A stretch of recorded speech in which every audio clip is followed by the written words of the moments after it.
The Tube Screamer came out in 1979, and it's been used by legends, and it's just been on countless songs and records that you've probably heard thousands of times, and it's known for its mid-range bump and warm and creamy overdrive tones. Now, as great as all that sounds, there are some people who do not like the Tube Screamer because of one big issue, and that issue might be resolved with the Gritador from Browne Amplification.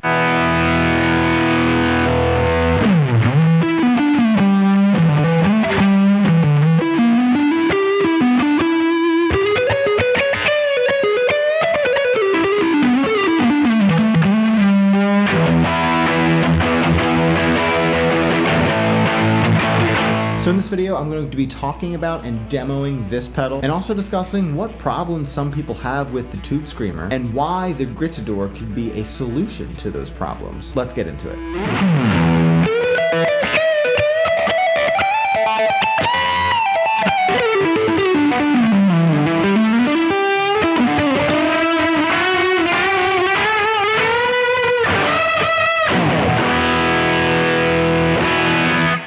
So from looking at this pedal, you would assume that there are no real changes compared to a normal Tube Screamer because of the normal knobs. It has a level, drive, and tone knob, just like the original. But the Gritador has a few tweaks up its sleeve. Get it? Sorry. The clipping is tweaked to be slightly less symmetrical, and the low end was also tweaked. Now, why would they do that? The mid-range bump is what makes the Tube Screamer as iconic as it is. I mean, that's what it does best. But with that comes a downside. It can get very nasally and extremely muddy, especially dependent upon what rig you're running this through. The Gritador resolves that muddiness and nasality of the TS sound with those tweaks they made. So when they tweaked the low end, what their goal was to give it a much fuller sound while still maintaining that tight and punchiness that people love about it. So essentially, it pushes the boundaries of what a typical overdrive can do, but with a more engaging and fixed sonic texture. I've talked enough, let's now hear this thing in action.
just heard, you don't need to use it for those pushing overdrive tones. Yes, that's what it does best, but if you really want to, you can dial it back for that sort of soft mid gain tone as well. Or you can darken and brighten your existing tone by dialing in the knobs in a variety of different ways.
Now, some other features that this pedal has is soft switching, which means you don't need to like stomp on it. It's very easy to turn on and off, so it just needs a little love tap. It also features a glossy bullfrog belly green enclosure, and of course, what we talked about earlier, a mildly asymmetrical clipping circuit. Say that 12 times fast. A mildly asymmetrical clipping circuit. No, I'm not doing it. A tight, pronounced low-end response, and a less nasally mid-range punch. All of those things combined no longer gives you that cloudy circuit that's in a lot of original TS pedals. I'm very excited and pleased to be finally putting a tube screamer on my pedal board. It's an iconic sound that I no longer have to worry about muddying up my existing tone. And the stuff that Browne Amplification is creating and building over there is some seriously killer stuff. So definitely go check them out. And if you want to see me demo more of their stuff, let me know down in the comments below. I hope you enjoyed watching this video as much as I did making it. Let me know what your thoughts are of this pedal and tube screamers in general, also down in the comments below. Thanks as always for watching, and I will see you in the next video.